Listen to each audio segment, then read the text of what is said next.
Hello दोस्तों, जंगल fun cartoons आप सबके लिए क्या है एक न्यू स्टोरी। एक छोटे से शांत गांव में जहां चारों तरफ हरे भरे खेत, मिट्टी की पगडंडियां और छोटे छोटे घर थे, वहीं एक छोटा सा भूरा पिल्ला रहता था।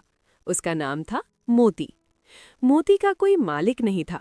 वो सड़क के किनारे कभी किसी पेड़ के नीचे तो कभी किसी पुराने खंडहर के पास सो जाता था। गांव के कुछ लोग उसे प्यार से रोटी दे देते थे, लेकिन कई बार ऐसा भी होता था कि मोती को पूरे दिन कुछ खाने को नहीं मिलता था। फिर भी मोती हमेशा खुश रहता था। उसकी बड़ी बड़ी मासूम आंखें और हिलती हुई पूंछ देखकर हर किसी का दिल पिघल जाता था। गांव के बच्चे उसे बहुत पसंद करते थे और जब भी मौका मिलता उसके साथ खेलते थे।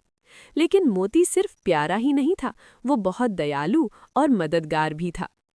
एक दिन सुबह का समय था।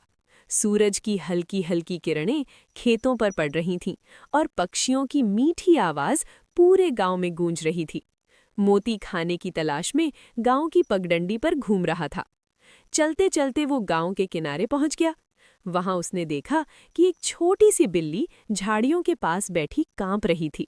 उसकी एक टांग में चोट लगी हुई थी। मोती धीरे धीरे उसके पास गया। पहले तो बिल्ली डर गई और पीछे हटने लगी, लेकिन जब उसने देखा कि मोती उसे नुकसान नहीं पहुंचाना चाहता, तो वो शांत हो गई। मोती ने धीरे से बिल्ली के पास बैठकर उसकी टांग को सूंघा। उसे समझ आ गया कि बिल्ली को मदद की जरूरत है। मोती तुरंत गांव की तरफ भागा। वो सीधे उस घर के सामने गया जहां एक दयालु बूढ़ी दादी रहती थी।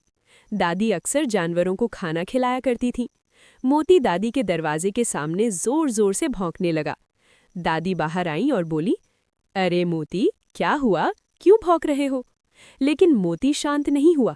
वो थोड़ा आगे भागता और फिर पीछे मुड़कर दादी को देखता, जैसे उन्हें कहीं बुला रहा हो। दादी को कुछ अजीब लगा, इसलिए वे धीरे धीरे मोती के पीछे पीछे चल पड़ी। मोती उन्हें सीधा उसी झाड़ी के पास ले गया जहां घायल बिल्ली बैठी थी। दादी ने बिल्ली को देखा तो तुरंत समझ गई कि उसे चोट लगी है। उन्होंने प्यार से बिल्ली को उठाया और घर ले गईं।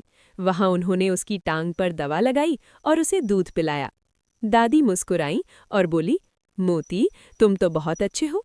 अगर तुम मुझे यहाँ नहीं लाते तो शायद ये बिल्ली बच नहीं पाती। मोती खुशी से अपनी पूंछ हिलाने लगा। उस दिन के बाद दादी रोज मोती को खाना देने लगी। लेकिन मोती की कहानी यहीं खत्म नहीं होती।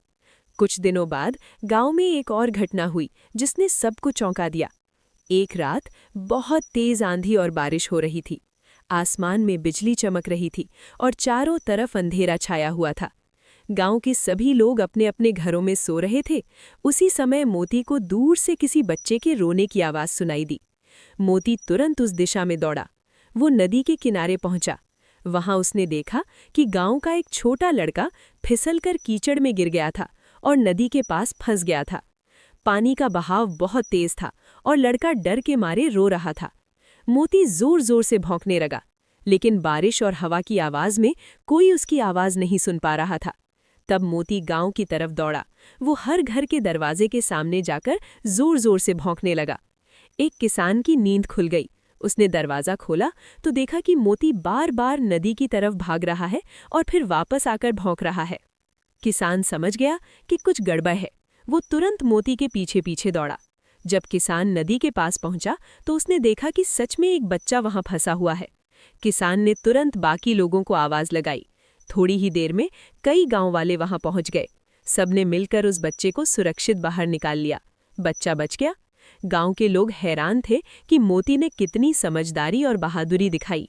अगर मोती लोगों को बुलाने नहीं जाता तो शायद उस बच्चे को बचाना मुश्किल हो जाता।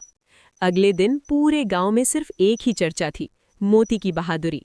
गांव के प्रधान ने कहा, ये छोटा सा पिल्ला नहीं, हमारे गांव का हीरो है। उस बच्चे के परिवार ने मोती को अपने घर में रखने का फैसला किया। अब मोती के पास एक अपना घर, अपना परिवार और ढेर सारा प्यार था। लेकिन मोती कभी नहीं बदला। वो आज भी गांव में घूमता रहता था और अगर किसी को मुसीबत में देखता तो तुरंत मदद के लिए दौड़ पड़ता। धीरे धीरे पूरे गांव के लोग मोती को बहुत सम्मान देने लगे। लोग कहते थे, हीरो बनने के लिए बड़ा होना जरूरी नहीं होता। कभी कभी एक छोटा सा पिल्ला भी पूरे गांव का रक्षक बन सकता है। और इस तरह मोती ने सबको एक बड़ी सीख दी। दया, बहादुरी और मदद करने का दिल ही किसी को सच में महान बनाता है। हार्ट।